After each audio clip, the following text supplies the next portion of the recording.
Yes, I know all of you can, but the goal of this video is to see whether I can beat Hades 2 on the very first night. Let's cut to the title music.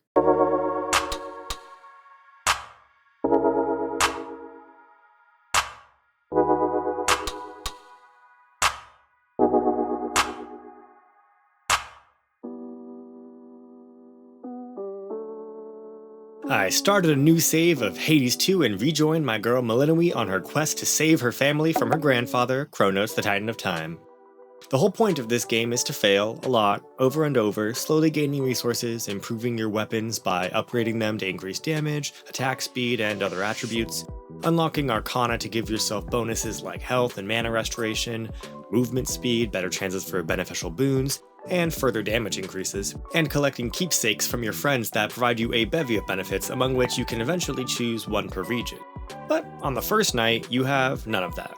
You have access to the starting weapon, Melinoe's Staff, at its base level. You have 30 HP and 50 mana. You have no way to restore those outside of specific boons, and perhaps most crucially, you have no access to Death Defiance, meaning you only have one life. On my first attempt, I very quickly got back into the swing of it and was greeted with my first choice of boon. You always get Apollo first, and I figured his gain would be a good, consistent option. It makes it so you regain mana every time your cast expires, which, since your cast locks enemies down, is something you'll naturally use a lot. This means I can lock everything down with my cast, use a couple of mega moves, regain the mana, then repeat. On this run, I took Poseidon's cast, Tidal Ring, figuring that knocking enemies away is always good, and headed to the first mini-boss. Erebus is an easy enough region, with most of the enemies only having short-range attacks, and those with projectiles being slow enough and easy enough to stagger. The only hits I take the entire time are from the mini-boss, a mini-boss I chose to fight because they usually are able to offer you boons of greater rarity, by the way.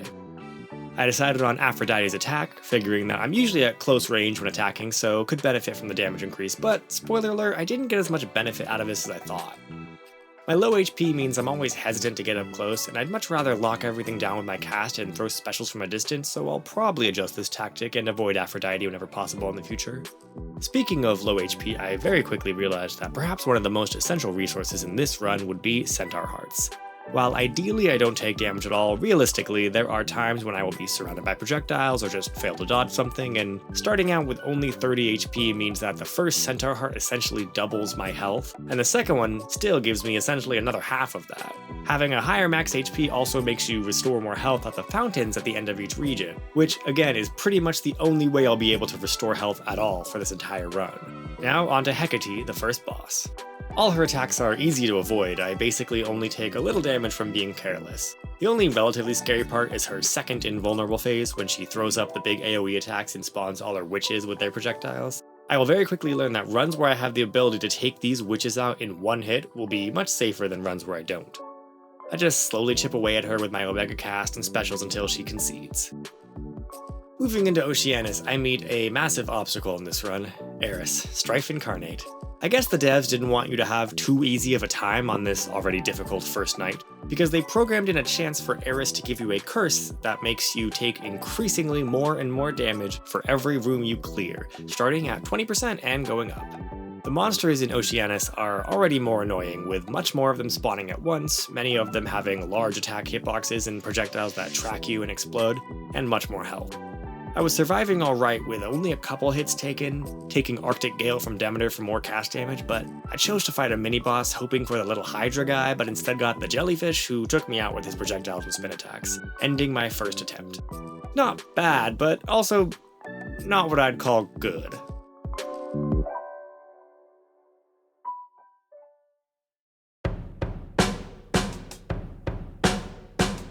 My second attempt, I was already getting a little sloppy, taking some hits from some Erebus monsters that I really should have avoided, but I went for Apollo's special boon, which already seems like a much better choice. It greatly increases the damage of my little pew-pews, making my strategy of attacking from a distance seem much more feasible. Now's a good time to talk about minor rewards. You can get ashes to use at the altar to unlock the Arcana abilities, or bones to buy things from the vendor back at the crossroads. In other words, all entirely useless. For most of Erebus and part of Oceanus, around half the room rewards are entirely useless. Because I had taken so much damage, I paid attention to how much health the pool at the end of the region heals. 16 out of 80, so 20%. Only 1/5 of your max HP is healed after each region, which means the rare healing rewards offered or on sale from Karen are going to be essential. This time, Eris didn't show up at the start of Oceanus, which means it's RNG maybe? Awesome. I still died on the same mini-boss though, so I'm gonna need to focus up and work out a strategy for every single enemy in this game. My third run, I discovered my first best friend, High Surf. For the measly cost of reducing my max MP by 30, which I wasn't really using anyway, nearby enemies are automatically hit with a wave for 40 damage and knocked back when they start any attack. Not only does it help with crowd control, but the damage really starts to add up, especially when the waves hit the other monsters around them. With this and more precise dashes, I'm able to escape Erebus only taking one hit, restoring my health to full at the first pool. I unfortunately meet Eris again, meaning the damage is going to grow and grow, but this time I realize how to beat the jellyfish mini-boss. I take out his babies one at a time to leave myself with the whole map, then only go for attacks when his are on cooldown. I made it to the sirens for the first time, but I foolishly tried to go for the fast strat of getting them all in the corner and wailing on them. This works well on a normal run when you have relatively high damage because you can take all three out quickly, but given how low my damage is, it just makes it way harder to dodge their attacks, and with the added detriment of Eris' curse, I fall to their beautiful tune. I soon found a new defensive boon in Snow Queen from Demeter. Prime a bit more MP, but it gives me a barrier that ignores the first instance of damage in each room. I'm starting to see a line here. It requires me to luck into pretty much every boon I need, and also happen to play well on that run, but I think it's possible. After a couple more deaths in Oceanus on my 7th run, I made it past the Sirens. I found Hestia's attack, which, while you have to wait for it to do all the damage, is by far the highest damaging attack boon I have access to, as by adding 45 Scorch per hit at base level, it more than doubles the damage of every attack combo I do. Paired with Demeter's cast for freeze, I had a pretty good wombo combo building up. The only problem was I got cursed by Eris at the start of Oceanus, and I didn't luck into the other defensive boons I wanted, so I ended up getting overpowered by my very favorite Very Good Boy.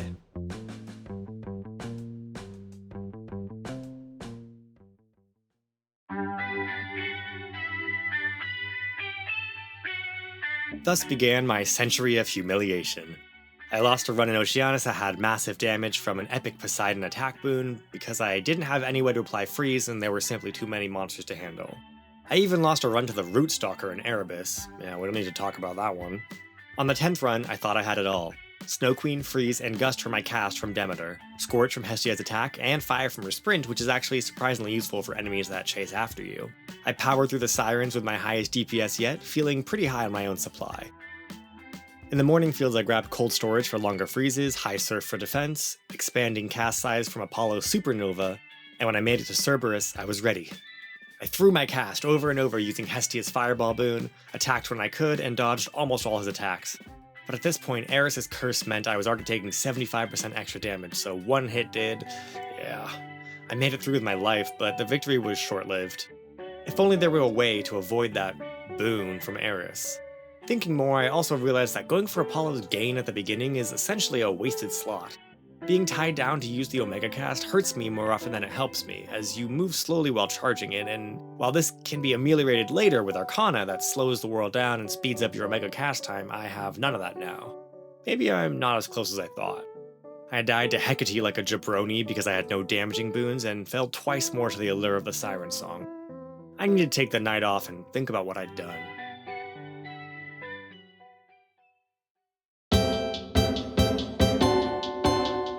Have you heard of a little thing called preparation? What if, instead of just running based on vibes, I figured out what strategies actually gave me the best chance of success? I never feel safe using Omega moves in the endgame, so I dropped Apollo's gain boon for his dash boon. Not only does this give me a 20% chance to dodge attacks, which is always nice, but it can pair with some other gods' boons in surprising ways. Poseidon's attack lets me knock enemies away, or I might also want Demeter's to let me freeze them, so I have some options.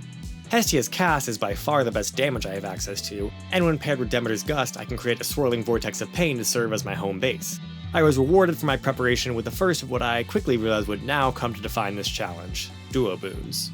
Apollo and Demeter come together to create Tropical Storm, where just by standing in the gust in the middle of my cast, I send out gales that do, quite frankly, much more damage than I would otherwise have access to. But this still leaves the question of Eris. Well, what if I told you the devs wanted to punish you for being too good? It turns out Eris appears to curse you if you're starting a region with more than 50% of your HP. Since the fountains heal for 20%, this means I need to intentionally damage down at the end of each boss to make sure I'm at or under 30%. Or sometimes I'll just, naturally be under 30%, but whatever. I finally have a concept of a plan. I pass up Apollo's Legendary as it doesn't fit the build I'm going for at all. I make it all the way to Tartarus, but feeling like I'm still not quite at a full build, I go into a mini-boss hoping for a more helpful boon and get overpowered by the moneybags. Basically, the only thing I felt I was missing in this run was Freeze from Demeter. If I can get another set of boons like this again, next time I'll be ready. I had a run with Warm Breeze, the duo boon offered by Apollo and Hestia that heals you every time Daze causes an attack to miss, but the game kept pushing Omega Cast boons on me, so I caved and tried it one more time, but it's just so slow, and I got clapped by Cerberus again.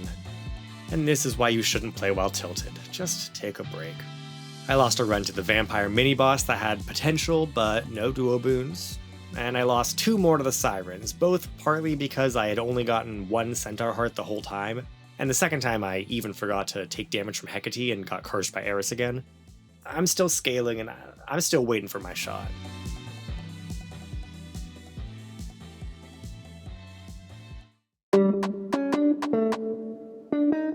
The thing you need to know about me is I've been lying to you. A lie by omission. When I stopped taking Apollo's Gain, it wasn't just because I was forgoing using Omega moves. When I declared my love for the splashes from Poseidon's attack and special boons, I was silent about the real reason I tried to take one of those every run. The truth is, back in run 14, when I looked into all the boons possible on the first night, one stood out to me. One boon with a damage value so high it almost didn't feel like it belonged among the rest. One boon so easy to use it would not only help me steamroll the enemies, it would help me stay safe while doing it. One little duo boon offered via a partnership between Apollo, the god of the sun, and Poseidon, the god of the sea, fittingly named Beach Ball. Beach Ball is insane. The radius of the splash, the incredible damage, the ease of use, and I actually had kind of a perfect wombo combo for it. I had Demeter's cast boon along with Arctic Gale to freeze and slow them, and just for added benefit I had the Tropical Storm duo boon for gust damage. I would drop the cast in between myself and the enemies, then just loop around, charging up and sending out beach balls, throwing out a Poseidon special every loop for the added wave and froth damage. It was so powerful I had to purposefully take a ton of damage at the end of the Cerberus fight to avoid Eris cursing me at the start of Tartarus. The truth is, the battle was just beginning. The increase in difficulty from the monsters in the Morning Fields to Tartarus is pretty staggering. The hourglasses die quickly, but they have a spiraling AoE with a massive range, so it's very easy to get hit by one I didn't even see from more than a screen away. Most of the enemies have huge health pools and quick attacks, but thanks to Demeter's freeze and careful play, for the first time in this challenge, I was able to make it to Kronos.